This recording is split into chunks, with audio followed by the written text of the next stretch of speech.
คณะสาวหนุ่มประชาชนปฏิบัติลาวนครหลวงเวียงจันทน์ได้ร่วมกับแผนกเทคโนโลยีและการสื่อสารนครหลวงเวียงจันทน์และกสะพานแม่หญิงนครหลวงเวียงจันทน์ได้จัดโกงประชุมเผยแพร่นิติกรรมทางด้านเทคโนโลยีและการสื่อสารประจำปี2025ขึ้นกองประชุมจัดขึ้นในวันที่20มิถุนายน2025ที่ห้องว่าการปกครองนครหลวงเวียงจันทน์โดยการเป็นประธานของทานสีโคนอ่อนสีพันลาหัวหน้าแผนกเทคโนโลยีและการสื่อสารนครหลวงเวียงจันทน์ทานหุ่มแพงสีสมบัติเลขาคณะบริหารงานสาวหนุ่มประชาชนปฏิบัติลาวนครหลวงเวียงจันทน์ท่านนางโคตมินพงษ์ยลักษณ์รองประธานสภาแม่หญิงนครหลวงเวียงจันทน์มีคณะบริหารงานสาวหนุ่มแม่หญิงและคณะวิทยากรที่มาจากกระทรวงเทคโนโลยีและการสื่อสารเข้าร่วมท่านสีโคนอ่อนสีพันลากล่าวว่าการจัดตั้งสัมมนาเผยแพร่ครั้งนี้แม้นมีความหมายสำคัญหลายเป็นการจัดตั้งเผยแพร่และเป็นรายการสดเพื่อแลกเปลี่ยนคำคิดคำเห็นเกี่ยวกับการคุ้มครองนำไส้สื่อสังคมออนไลน์ผ่านทางอินเทอร์เน็ตหรือเอิ้นทั่วไปว่าการนำไส้สื่อสังคมออนไลน์และแนวทางการหันเป็นดิจิตอลของสาธารณรัฐประชาธิปไตยประชาชนลาวเว้ารวมเว้าเฉพาะก็คืออยู่นครหลวงเวียงจันทน์พร้อมทั้งสร้างจินตนาการใหม่ความเข้าใจต่อการหันไปสู่ดิจิตอลของบรรดาสมาชิกสาวหนุ่มและสมาชิกสภาแม่หญิงอยู่ในบรรดาสำนักงานองค์การอ้อมข้างนครหลวงซึ่งในปัจจุบันเป้าหมายของบรรดาประเทศในภาคพื้นและสากลได้มีท่าเอียงหันไปสู่ยุคเศรษฐกิจดิจิตอล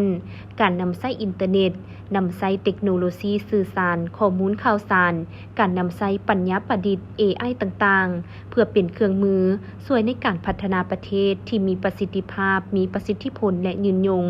สำหรับอยู่ในสาธารณรัฐประชาธิปไตยประชาชนลาว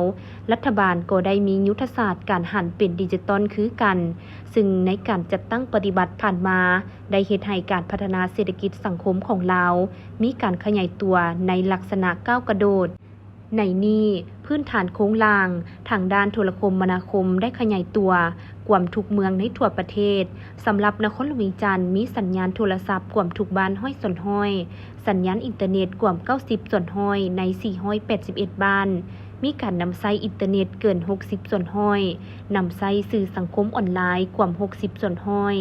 นอกนี้บรรดาแผนกการองค์การเทียบเท่าและเมืองอ้อมข้างนครหลวงเวียงจันทน์มีคอมพิวเตอร์นำใช้ห้อยส่วนห้อย